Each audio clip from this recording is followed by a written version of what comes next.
Hey guys, it's Kabutero here with week 6 of the PBL.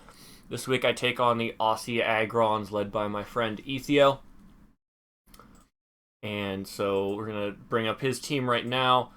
He's got very scary threats on his team. He's got Sand Duo of Mega T-Tar and the Excadrill. Regirock also benefits from that, gaining even more Spadef to go with its monstrous defense. He's got Trick Room options with the Exeggutor and the aforementioned Regirock and Primarina, as well as even the T-Tar. Z-Move Latios, which is very threatening due to the amazing amount of coverage it has. And Silvally, you're allowed 3 types of Silvally in the PBL, so he went with Normal, Ghost, and Steel. So I need to prepare for each of those individually. Blaziken is not a speed boost, so it's considerably less threatening, but still scary. So, the team that I have made to counter or combat either one, I went with Azelf. Azelf is my answer to the Z-Move Latios and the Alolan Exeggutor. Stealth Rock for his Articuno, his Arcanine, and pretty much his whole team. Ice Punch with Icium Z, so that I can just kill the... what is it called? I can kill the Latios in one hit, and I can also kill the Exeggutor unless it's running Yachi Berry. Zen Headbutt for damage, and U-Turn for pivoting. And then one of my 2 new trades, I have dropped Diancie. Well, no, I traded Diancie for Mesprit and immediately dropped Mesprit because I already have a Zelf. I don't need 2 of the Lake Guardians. And I picked up Archeops instead. I could have picked up Aerodactyl, but you look at Archeops' move pool. Are you seeing this? All of these moves, alright? We've got stuff like Acrobatics, we've got Aqua Tail, Crunch, Dragon Claw, Pulse and Tail, Earth Power, Earthquake, Focus Blast, Head Smash, Heat Wave, Hidden Power, that's whatever. Knock Off, Outrage, Quick Attack, Rock Slide, Shadow Claw, Stealth Rock, Stone Edge, Taunt, Tailwind, U-Turns, and Headbutt. Switcheroo, it's got so many just really good moves at its disposal. It is hampered by Defeatist, but it has enough support moves that even when Defeatist activates, it can still be of good use to the team. This week, I looked at Archeops, and I looked at Ethio's team, and my first thought was, yeah, no, Archeops, this is a smackdown. This is an absolute thrashing. So I threw a Scarf on it, Knock Off, Earthquake, Stone Edge, U-Turn. Knock Off isn't incredibly, it's not the best move to have on it right now because Latios is Z-move, so Knockoff won't be killing that, and the Silvally, if it's Ghost, it can't have the Ghost memory knocked off, but it's still just a good move, making things lose their items, which makes them easy to deal with. Earthquake just runs through his team. Stone Edge hits the things that he would bring in on the Earthquake, like Articuno. And U-Turn, just, for more pivoting. And then we've got the Buzzwole, Dio Expando. I'm going to try to get him to do work instead of dying, because everybody is like, oh man, it's a Buzzwole. I am going to run HP Flying on 3 of my Pokemon. So, I've accounted for that with the Koba Berry. This means that I can live a +2 Aerial Ace from an Excadrill Life Orb, so if he has Sand Rush, Excadrill with like Swords Dance, Earthquake, Iron Head, Aerial Ace, I can beat it still. Leech Light Superpower, Poison Jab for the Primarina, and Roost. And then so what these stats do is, the speed is so that I outspeed Jolly T-Tar, Jolly Megatar. The Spadef and HP means that I can live a Fire Blast from a fully specially invested T-Tar. So if he is running something like Dragon Dance, Dual Stab, and then Fire Blast for my Buzzwole, I can still live that Fire Blast pretty comfortably and kill it with a superpower. And then the rest is put into attack. And then my other trade, because Archeops is in a lower tier than Diancie, that gave me 20 points, which allowed me to upgrade Dragology into Alolan Muck. So we got Young Slick here. Assault Vest. This is my premier switch-in to Latios and Primarina. The EVs mean that from a Specs Primarina, I don't take 50% from... I take less than 50 from Specs Primarina. Like Hydro Pump and Moonblast and Poison Jab will kill it, as long as it's not HP invested. If it's HP invested, then that's fine, because that means that other things can outspeed it. And then Pursuit to trap the Latios, as well as the Yuxi. Pretty much Pursuit to trap everything.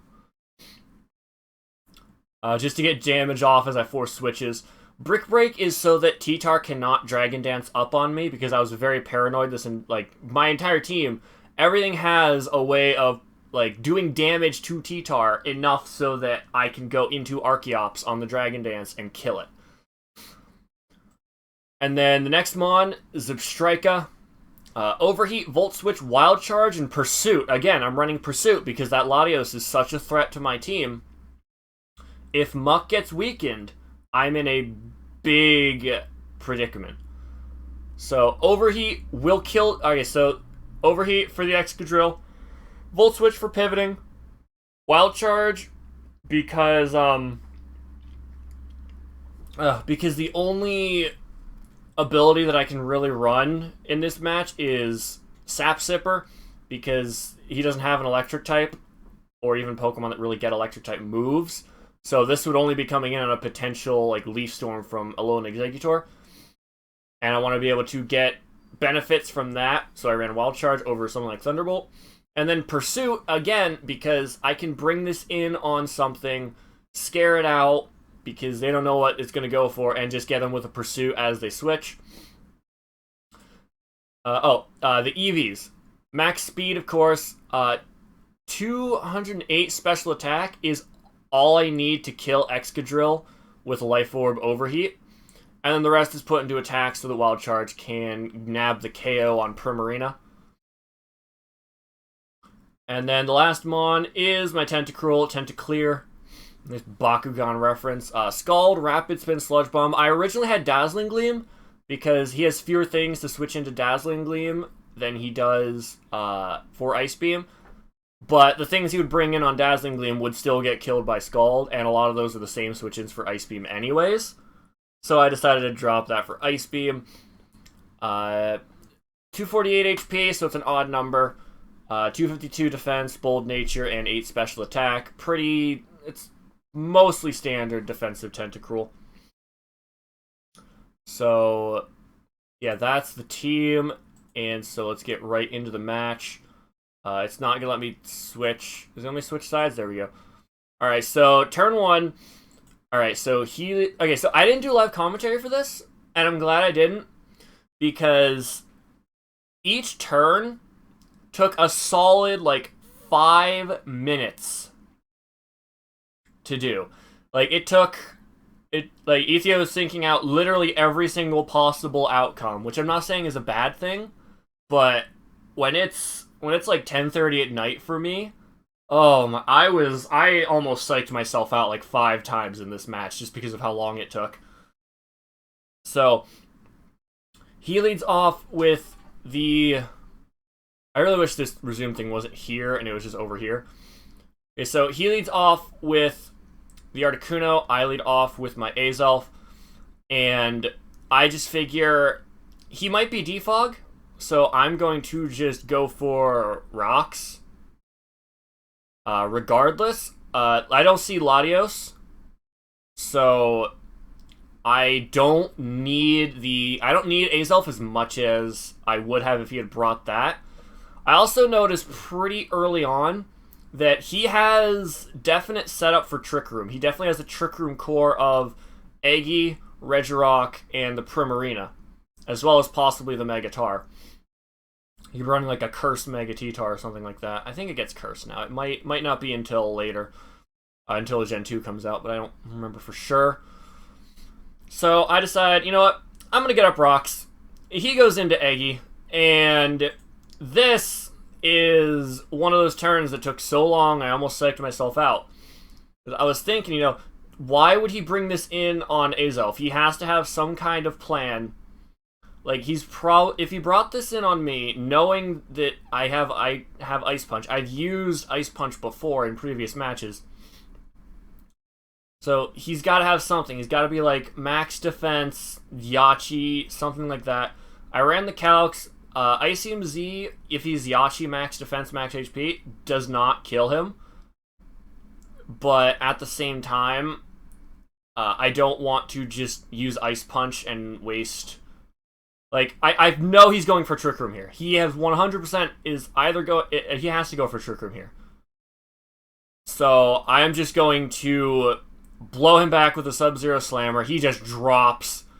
And that pretty much opens the entire game up for me. I do not have to worry about Trick Room anymore. I did have my Muck Min Speed Brave as a Trick Room counter, because looking at it now, it beats Primarina. It beats Exeggutor. And it doesn't necessarily beat Regirock, but knock off to get rid of his item, and then Brick Break, it should eventually take him out before he takes me out. And I believe we speed tie. So he goes into T-Tar. There is no way I'm going to be able to save a Zelf. You know, it's a Tyranitar. He's got to have Pursuit, so I'm just going to U-turn as he Megas just to get some damage off. He pursues me, and I go right out into Buzzwole, and there is... Something's getting superpowered. He goes into Primarina, and... Alright, so I was going to Poison Jab. I kept saying to myself, you know, like, alright, he's gonna... Like, I was looking over my plays, I was like, alright, if Superpower nabs a kill on everything that is not Primarina. However, if he switches into something expecting me to Poison Jab, expecting the Primarina, I am in a much, much worse situation. So I went for the safer play. Looking back on it, if I'd gone for Poison Jab here, that would have been absolutely fantastic. But since I have two very good checks to Primarina in Tentacruel and Muck, I was not too worried about it. So I see right there that it's slower than me, which confirms Trick Room. So I could have actually gone for Poison Jab and knocked it out here. But I go into Tentacleer, take the Moonblast, go for the Sludge Bomb to knock out the Primarina. As I believe, yep, Regirock comes out. I do not want to take an Earthquake, so I go into Buzzwole as he actually Stone Edges. And so I'm just going to go straight for the Superpower. Doing a good chunk. He's going to Stone Edge me. And as soon as I see that number, I'm like, alright, it's time to get my health back. So he's going to keep Stone Edging me. I'm going to try to get as close to full as I can. So it goes by really fast here. That took like 10 minutes for those two turns to happen. Superpower is going to take out the Regigigas. I'm getting the Beast Boost, but Blaziken comes out. And I have to pretty much pick a sack. Go for the Tentacruel as he goes for Blaze Kick. So I am going to just go for Scald, as since he switches out, that pretty much confirms to me that he is actually Scarfed. So I'm going to now take on the Articuno. And, alright, so I get crit there by the Freeze Dry. That 100% mattered. I ran the calcs. I ran the calcs beforehand. He does not kill me with Freeze Dry unless he is Choice Specs. And even then, I'm pretty sure it's a roll. So I die. I go into Substrika. This is where he reveals that he's Scarf, because there's no other way he'd be faster than Substrika. So I knocked him out. I knock him out with a Wild Charge. I'm like, okay. So I should also mention, based on the Blaze Kick damage to Tentacruel, this thing had to be, it could not be Banded, and it could not be Life Orb. So I was assuming it was Scarf until I saw the Scarf in Articuno. Turns out, actually, he's running double Scarf, so Substrika goes down, but that's fine. That's fine, because I have a Scarf Archeops. So now, he goes into T-Tar. That does not matter. You are taking this Earthquake, and you are dying. I am base 140 attack. Blaziken's gonna come out now, and Blaziken is also gonna go down to the Earthquake. So Archeops is coming through first week debut. Muck didn't even see the field of battle. Archeops just took him out. So that was a very close fight. It is incredibly tense for me.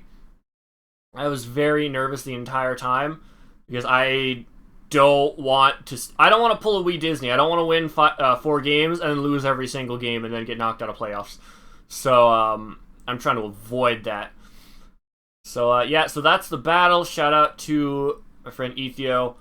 Again, very scary team with that sand core and stuff like the Primarina. So thank you guys for watching. And, like, comment, subscribe, all that good stuff. And I will see you guys next time. Bye-bye.